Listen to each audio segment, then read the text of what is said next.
After leaving Tallahassee, Wendy stays with her parents for about a year, then moves into a 2-bedroom apartment in Miami Beach with her 2 boys. She seems to her neighbors like a woman who's got it all. 2 cute kids, plus a prestigious job clerking for a federal judge.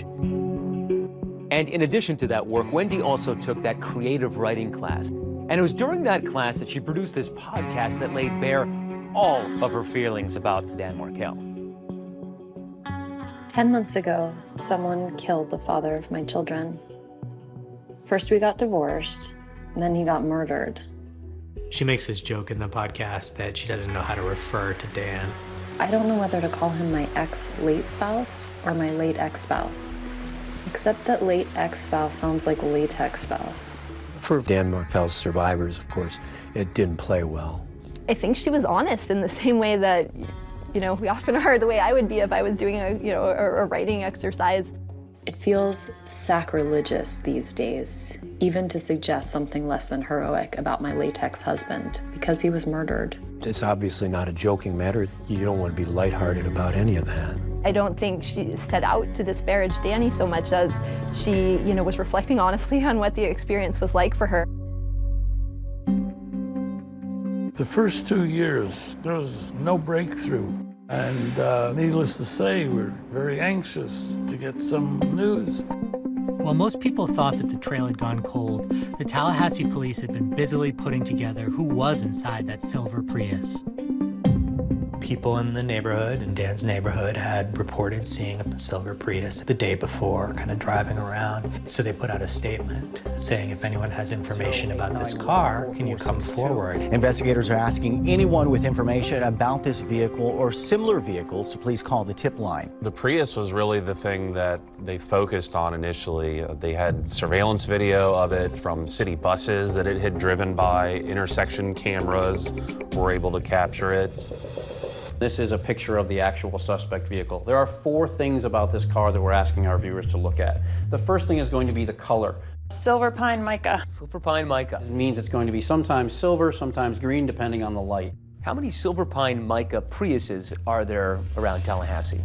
I guess there's probably a lot everywhere, but this one was pretty unique because it had a black passenger side mirror. On the driver's side, it's the same color as the car. On this side, it's black. They're supposed to be the same color as the vehicle. It was missing a tow cap. If you look down here in the corner, there is a hole where you would put a tow vehicle into it. And they notice there's a sun pass, it's the toll road pass. There's a toll card reader, it appears, in the front windshield.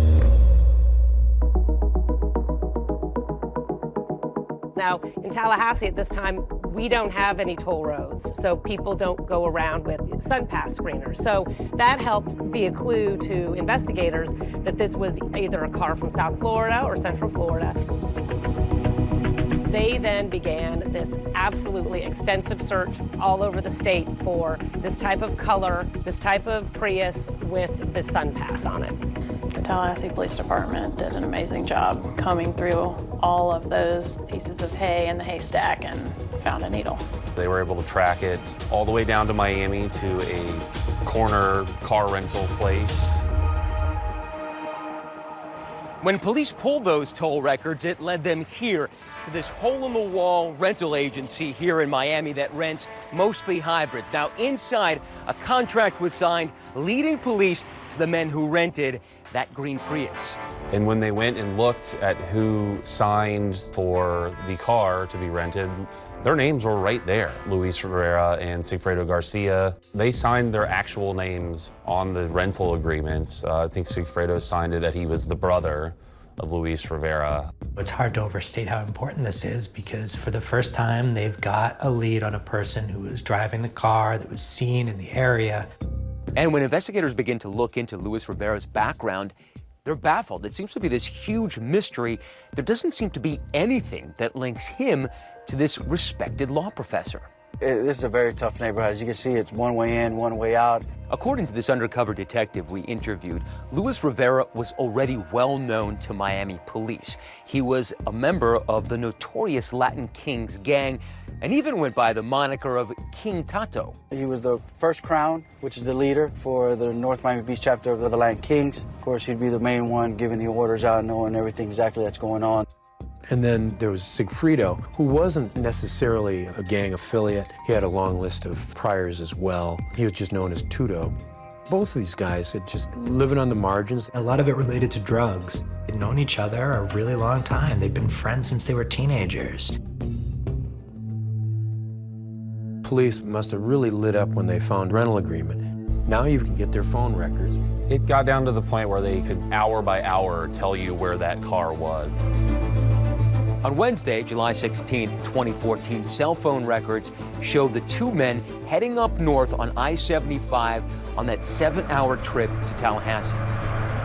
On Friday morning, July 18th, cell phone towers placed the two of them right outside Dan Markel's fitness center.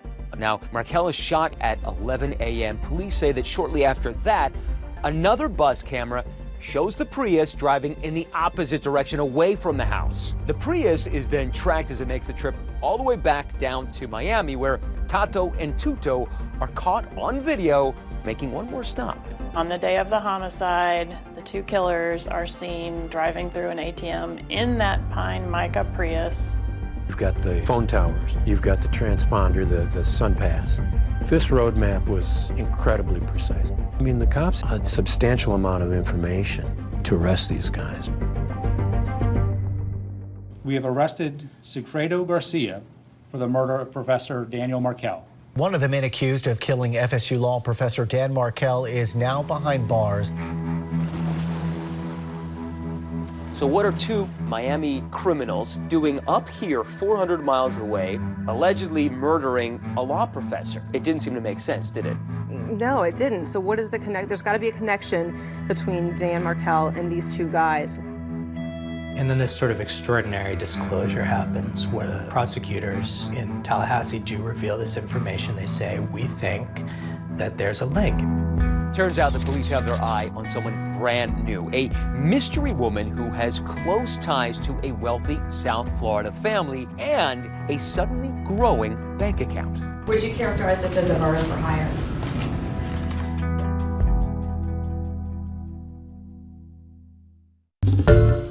Hi everyone, George Stephanopoulos here. Thanks for checking out the ABC News YouTube channel. If you'd like to get more videos, show highlights, and watch live event coverage, click on the right over here to subscribe to our channel, and don't forget to download the ABC News app for breaking news alerts. Thanks for watching.